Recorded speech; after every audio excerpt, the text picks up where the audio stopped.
Welcome to Aspire Learning. In this video, the Revolt of 1857 is going to be discussed.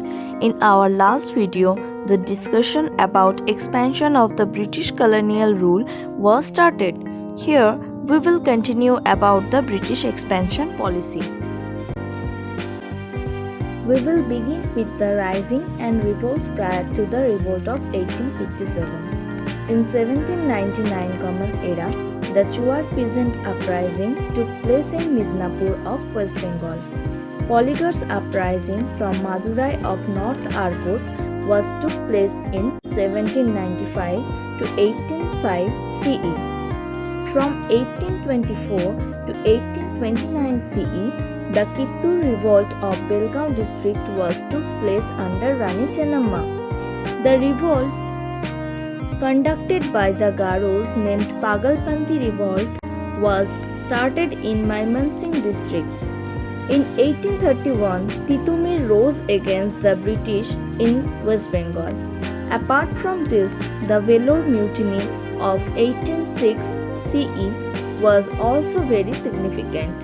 Lord Barlow was the Governor General of India at that time. In 1824 CE, Sepoys of Barakpur rose in revolt when they were asked to go to Burma because crossing the sea would mean loss of caste to them. Reports about mixing bone dust in atta and the introduction of the Enfield rifle fanned the Sepoys' growing disaffection. The revolt officially began at Meerut on May 10, 1857 CE. The 19th Native Infantry at Berhampur, which refused to use the newly introduced Enfield rifle and broke out in mutiny in February 1857, was disbanded in March 1857. Mangal Pandey of 34th Light Infantry fired at the sergeant major of his unit of Barakpur. He was executed on April 6. Widespread participation of peasantry, artisans, shopkeepers, labourers, zamindars and priests.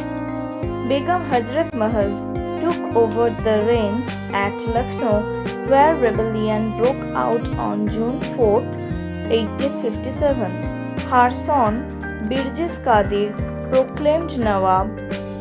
Henry Lawrence was the resident of Lucknow of that time, killed in residency. Here we are discussed about the causes behind this revolt from different aspects. First of all, we can point out some political causes like doctrine of lapse, forced annexation of primary states, Satara, Jhansi, Nagpur annexed under the doctrine of lapse, out for misgovernment that created outrage among thousands of nobles, officials and soldiers. Some social causes were as significant as political causes. Religious persecution and forced conversion to Christianity, spread of Western culture, abolition of sati, human sacrifice, and other orthodox social system. As we know, many leaders were led this revolt from different parts of India, like Kunwar Singh from Bihar, the revolt in Lucknow led by Begum Hazrat Mahal, Sevi Singh from Mathura, Surendra Sahi led from Orissa, etc. Let's continue the discussion about the different causes from the revolt of 1857. There were some economic reasons were responsible like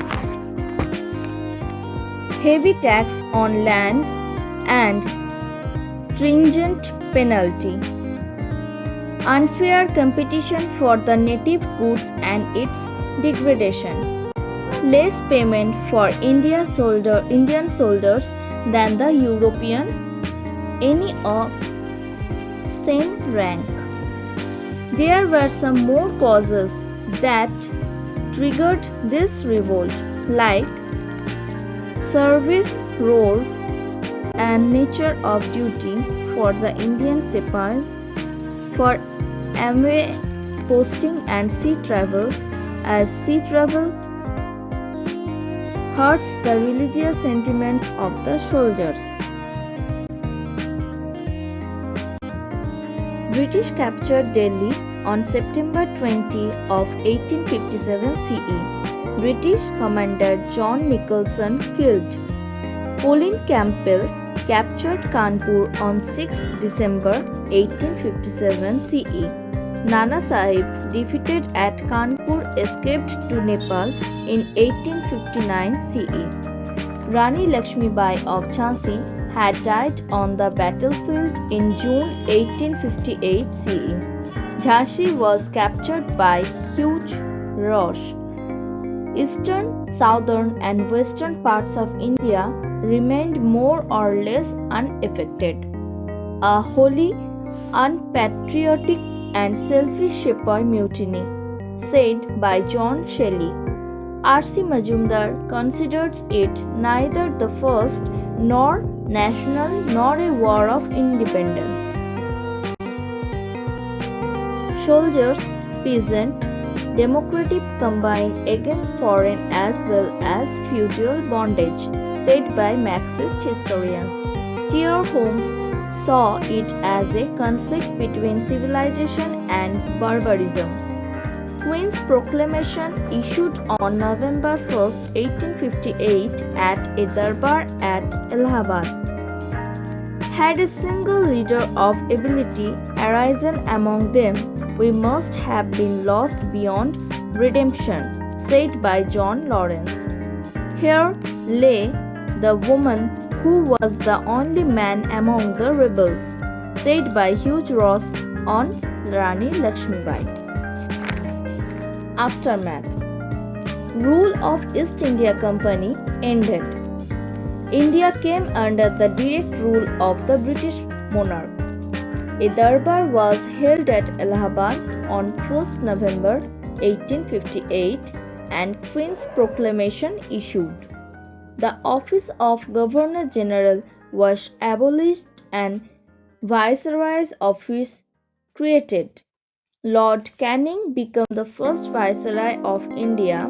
Lord Stanley became the first Secretary of State. Doctrine of lapse abolished in 1858 CE.